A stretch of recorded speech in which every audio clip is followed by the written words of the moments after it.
9ல் 6 சம்மு. ரேக்காகிட்ட இருக்கிற சம்மு என்ன 15 colour paper இருக்குது. அதோட சைஸ் எப்படி இருக்குது? 10 சென்டிமீட்டர், 11 சென்டிமீட்டர், 12 சென்டிமீட்டர் ஸ்கொயர்ஸில் இருக்குது எல்லாமே. ஓகேங்களா? இப்போது 10 சென்டிமீட்டர்லேருந்து தான் இருக்குது பாப்பாக்கிட்ட, ரேகாக்கிட்ட. 10 square plus 11 square plus 12 square plus 24 square வரைக்கும் இருக்குது ரேக்காக்கிட்ட. இந்த ஒன்லாம் இல்லை அவள்கிட்ட. 1 ஸ்கொயர், 2 ஸ்கொயர் ப்ளஸ் 9 ஸ்கொயர் வரைக்கும் அவள்கிட்ட இல்லை. நான் என்ன பண்ண போகிறேன், இந்த 24 ஸ்கொயர் வரைக்கும் சம் எடுப்பேன். அப்புறம் தனியாக இந்த 9 ஸ்கொயர் வரைக்கும் ஒரு சம் எடுப்பேன். இந்த மொத்தத்தில் இந்த 9 ஸ்கொயர் வரைக்கும் மைனஸ் பண்ணுவேன். மைனஸ் பண்ணால் இந்த பேலன்ஸ் எனக்கு கிடச்சிடும். ஓகேவா? அப்போது இதோட சம்முக்கோட ஃபார்முலாவும் இதோட சம்மோட ஃபார்முலாவும் ஒன்று தான். என்ன formula? n into n + 1 2n + 1 divided by 6 இல்லையா? இப்போ நம்ம தனியாக பிரித்து எழுதிக்கலாம். எப்படி எழுதலாம்? 1 ஸ்கொயர் ப்ளஸ் 2 ஸ்கொயர் அப்படியே போச்சுன்னா 24 ஸ்கொயரு. எதை மைனஸ் பண்ணோம்? 9 ஸ்கொயர் வரைக்கும் மைனஸ் பண்ணோம் இல்லையா? 1 ஸ்கொயர் 2 ஸ்கொயர் ப்ளஸ் 9 ஸ்கொயர். இங்கே என்ன வேல்யூ? எண்ணுக்கு 24, இங்கே எண்ணுக்கு 9. அப்போ அப்படியே அந்த ஃபார்முலாவில் எப்படி பண்ண வேண்டியதான்?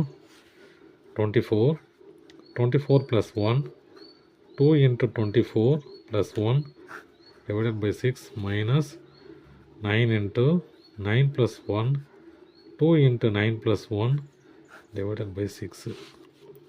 இது 24 × 25 × 48 + 1 49 divided by 6.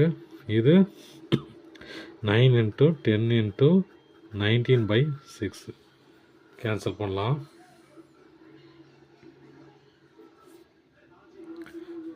இது 3 டைம்ஸு, 2 டைம்ஸு, இதில் 3 டைம்ஸு, இது 1, இதில் 5, இதில் பாதி 3, இதில் பாதி 12, ஒரு 3, இங்கே 4 3. அப்போ மிச்சம் என்னது? 4 × 25 × 49 மைனஸ் 3 × 5 × 19. இதை மல்டிப்ளை பண்ணால் 100 × 49. இது ரெண்டு மல்டிப்ளை பண்ணால் 3 × 95. 3 × 95 என்னது? 285. இது 100 × 49 4900.